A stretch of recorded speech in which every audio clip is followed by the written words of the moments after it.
नमस्कार, मैं हूं मिलिंद खांडेकर और आप देख रहे हैं साप्ताहिक सभा का विशेषांक बिहार विधानसभा चुनाव को लेकर। बिहार विधानसभा चुनाव के नतीजे कल आ जाएंगे। कल इस समय तक पता चल जाएगा कि चुनाव कौन जीत रहा है। लेकिन तमाम एग्जिट पोल आ चुके हैं और इन एग्जिट पोल्स के बारे में बातचीत करने के लिए मेरे साथ जुड़ रहे हैं इंडिया टुडे के कंसल्टिंग एडिटर राजदीप सरदेसाई। राजदीप, बहुत बहुत स्वागत है आपका। नमस्कार, नमस्कार Milind, thank you very much for having me. तो राजीव, अब जो आपसे जो बातचीत हुई थी वो वोटिंग से पहले बातचीत हुई थी जब आप पटना में थे, और अब जबकि दोनों फेज का मतदान हो चुका है, एग्जिट पोल आ चुके हैं, अब आपको क्या लग रहा है कि कौन जीतेगा? अब तो आप ये बेट लगा सकते हैं, अब तो आप कह सकते हैं कि चुनाव हो चुका है। तो अब क्या लग रहा है आपको कि चुनाव में सरकार किसकी बनने जा रही है? देखिए, मैं बड़े क्या कहते हैं हिंदी में, दूध का जला छाछ फूक के मुंह से।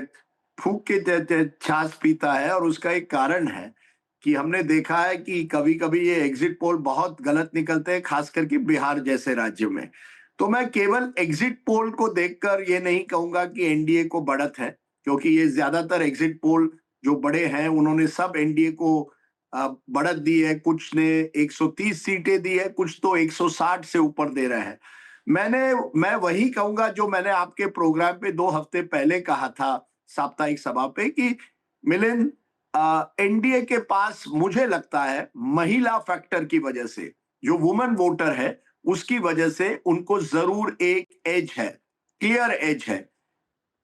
और मैं अभी भी इस बात पर बरकरार हूं, और खास करके जो टर्नआउट के नंबर्स देखने के बाद कि महिलाओं ने पुरुषों से 9% ज्यादा वोट दिए। हालांकि पुरुष ज्यादा बिहार के इलेक्टोरेट में है, लेकिन इसके बावजूद टोटल नंबर में भी करीब 4 से 5 लाख ज्यादा महिलाओं ने वोट डाला है।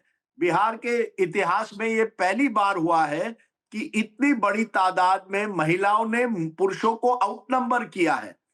और ये मुझे लगता है सबसे बड़ी सिग्निफिकेंट बात इस टर्नआउट से निकल आती है। और इस वजह से मुझे लगता है, अगर आप हर कंस्टिट्यूंसी को देखें, तो एवरेज लगभग 1700 महिलाओं ने ज्यादा वो पुरुषों से ज्यादा वोट किए हैं पूरे बिहार में।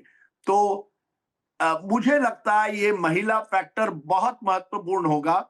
मैं एक बार फिर दोहराऊंगा, पिछले 10 साल के आप आंकड़े लीजिए, कोई भी ऐसा राज्य नहीं है जहां जब महिलाओं ने एक पार्टी को वोट दिया हो ज्यादातर, वो पार्टी चुनाव हारी है। ज्यादातर सभी पार्टियां जीतती है जब महिला वोट उनके साथ होता है। अरविंद केजरीवाल एक एक्सेप्शन है, दिल्ली में थोड़ा एडवांटेज था उनको महिलाओं में, लेकिन उतना बड़ा नहीं था जितना पहले हुआ करता था। जब आपको महिलाओं के बीच बड़ा एडवांटेज मिलता है, जो मुझे लगता है मेरे दौरे से, महिलाओं से बात करने के बाद, जो 10 हज़ारिया इलेक्शन में उसे कहता हूं, कुछ उसे आप उसे वोट खरीदी करिए, लेकिन नीतीश कुमार ने जो छवि पिछले 20 सालों में महिलाओं में बनाई है, फिर प्रोहिबिशन हो, आरक्षण हो महिलाओं के लिए, साइकिल हो, जो स्कूल जा रही बच्चियों के लिए, उसका उनको फायदा इस समय मिल रहा है। इसलिए मेरा मानना है कि एनडीए को इस समय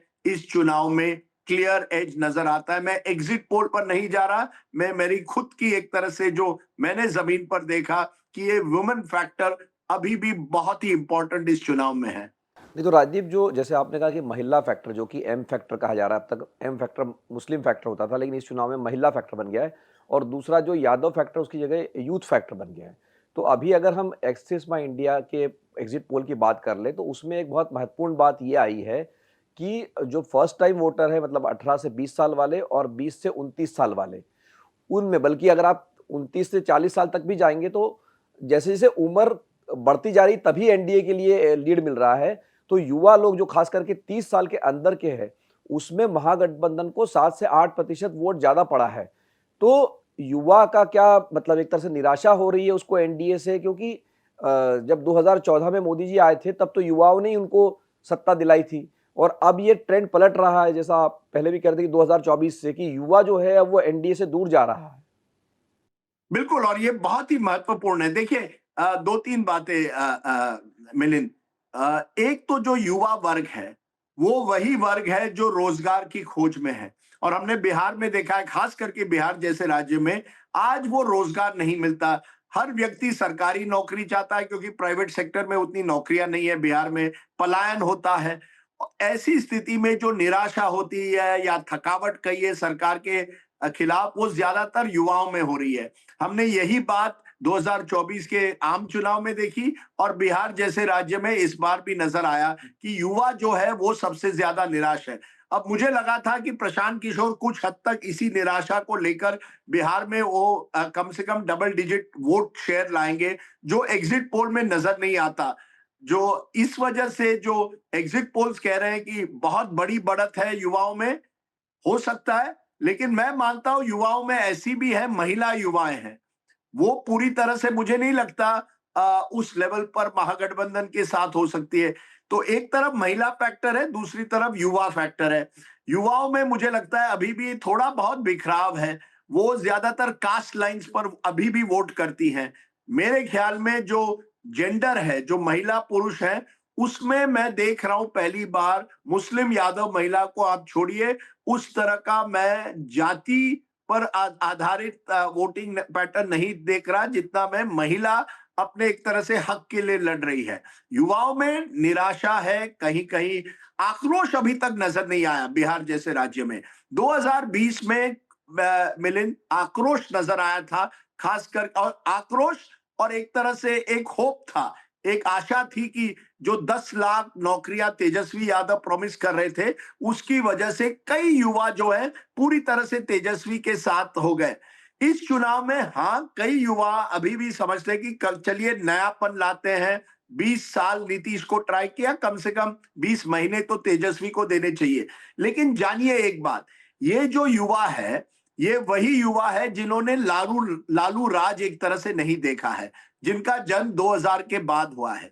लेकिन उनके जो माता पिता है, उनको अभी भी जंगल राज जो कहते हैं की यादें हैं। हालांकि लालू यादव बार बार कहते हैं नहीं, मेरी सामाजिक न्याय की लड़ाई थी, लेकिन सचमुच ये भी बात है कि एक तरह से जो एक क्रिमिनलाइजेशन ऑफ पॉलिटिक्स हुआ था, उसको नॉर्मलाइज किया गया।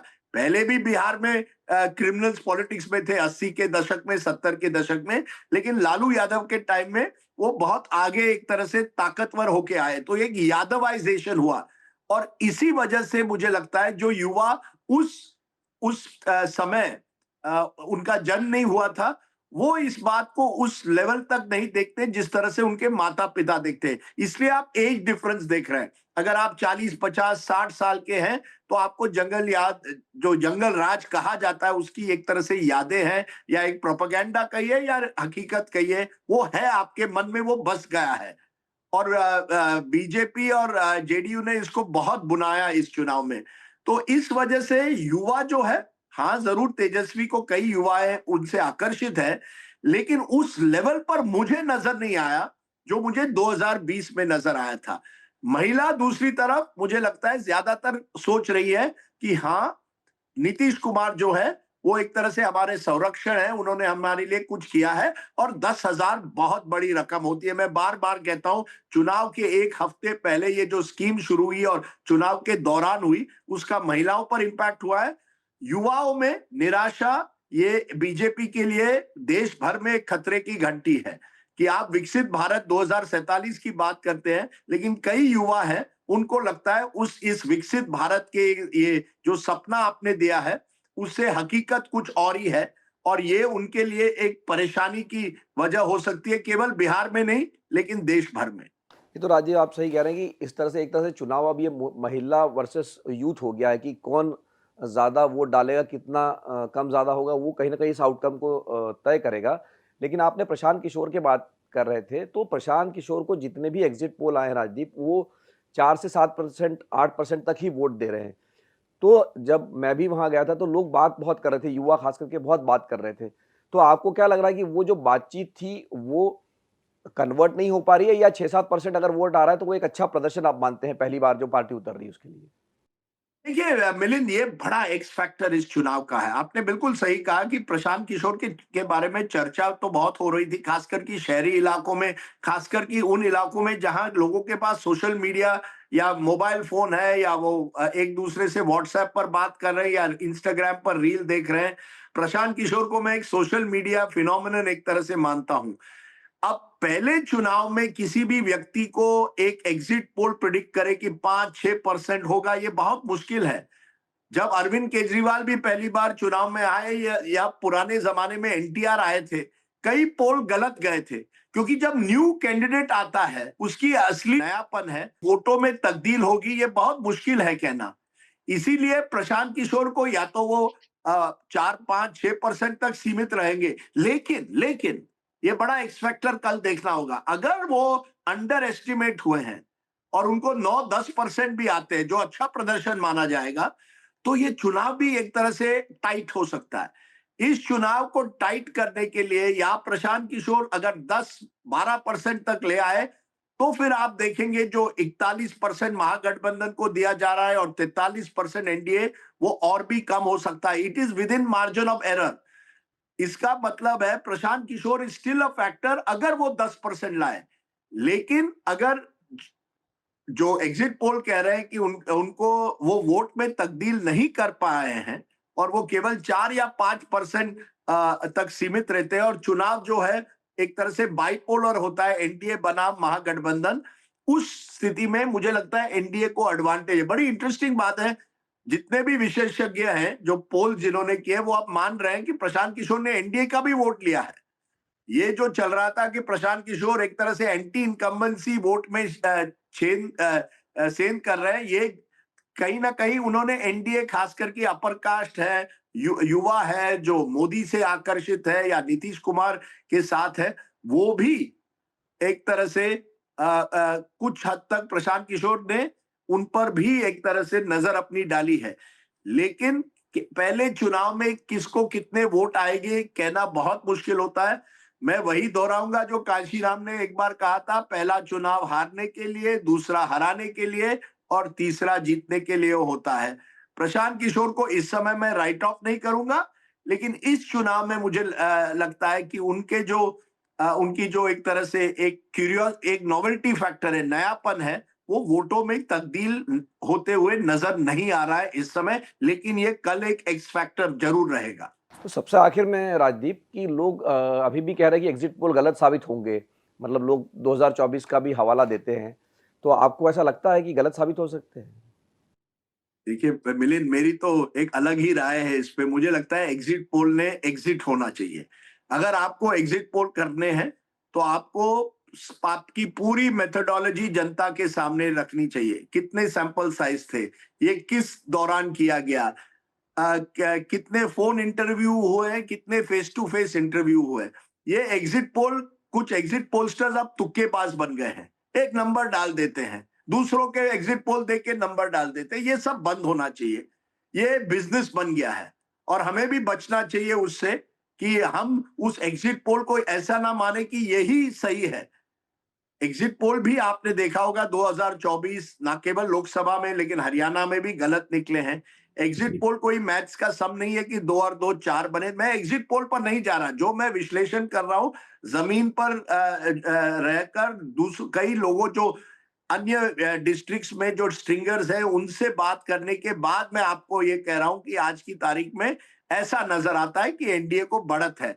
हाँ, अभी भी इस बात पर सवाल है कि कोई बड़ी स्वीप होगी, लैंडस्लाइड, या कांटे की टक्कर होगी। ये कहना बिहार जैसे राज्य में बहुत मुश्किल है, जहां एक सॉलिड वोट है महागठबंधन का। 31% तो है यादव मुस्लिम, उससे मल्ला वोट है, कुछ हद तक कुछ दलित कम्युनिटीज है, तो उनका भी वोट बैंक सॉलिड 40% तक पहुंच रहा है। अब सवाल यह है 40 से 43 कौन पहुंचता है। इस समय महिला वोट की वजह से मैं कह रहा हूं कि मुझे लगता है कि आसार ज्यादा है कि एनडीए के वोट्स उस मैजिक नंबर तक पहुंचेंगे। लेकिन एग्जिट पोल्स को लेकर मैं मिलिंद, मुझे लगता है बहुत ही हमें थोड़ा जरा सूझबूझ कर रहना चाहिए कि हम ऐसा ना कहें अरे एग्जिट पोल ने कह दिया तो ये 100% सही निकलेगा। उनकी विश्वसनीयता पर लोगों के सवाल है। मुझे अभी भी याद है मिलिंद, जब हम एग्जिट पोल पहले करते थे तो मुझे कई मुंबई के दोस्त फोन करते थे और कहते थे यार बताओ आपके एग्जिट पोल में क्या हो रहा है। अब वो क्यूरियोसिटी भी मुझे कम नजर आती है। लोग कहते हैं अच्छा ठीक है एग्जिट पोल हुआ है ना, लेकिन आखिर में हम जो असली वर्डिक्ट आएगा उस दिन तक रुकते हैं, फिर हम देखते हैं कि कौन जीता और कौन हारा। तो मुझे लगता है एग्जिट पोल्स के लिए भी चुनौती है। हालांकि इस बार ज्यादातर एग्जिट पोल्स एक ही दिशा में दिखा रहे हैं, यानी हो सकता है उन्होंने कुछ हवा उन्होंने भी पकड़ी है, लेकिन मेरा विश्वास हमारे ग्राउंड रिपोर्टर्स पर ज्यादा है और एग्जिट पोलस्टर्स पर कम। बहुत बहुत धन्यवाद राजदीप इस बातचीत के लिए। तो राजदीप सरदेसाई का कहना ये है कि एनडीए को महिला फैक्टर के कारण बढ़त है। अब वो स्केल कितना बड़ा होगा, क्या कांटे का मुकाबला होगा, ये कल हमको लगभग इसी समय तक पता चल जाएगा। एक बार फिर से राजदीप इस बातचीत के लिए बहुत बहुत धन्यवाद। नमस्कार।